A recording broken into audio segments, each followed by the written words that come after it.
approach, like I've mentioned, doesn't change from game to game. We understand the situation we're in, and 3-1's a lot better than 2-2. So we'll definitely be pushing for that one. What impressed you the most about last night in that third period?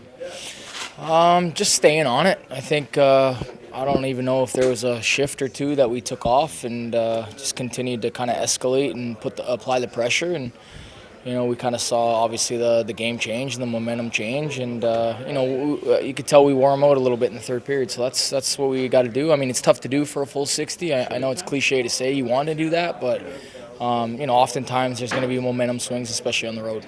Well, and the way that you were rolling those shifts over, did you sense, like when you're on the bench, you watch one shift goes. I know you guys were the first ones out of on the ice, but then the way that it starts snowballing, you feel like that offense is going to come too. Yeah, absolutely. I mean, like you mentioned, it started off with the first shift. We had a couple grade A opportunities the first shift of the third period, and I think everyone was like, wanted to get it going after that, and boys did a good job coming together. Everybody kind of chipping in, and great win for us. Does it feel as natural as it's looked in terms of you, Zary, and Pospisil again?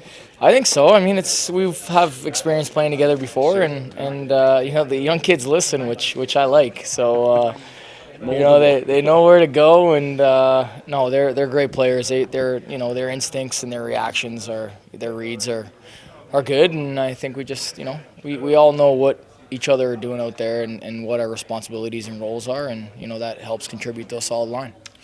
You do such a good job getting to the front of the net, and you notice it more on nights like last night where you're part of 3 goals just by getting there.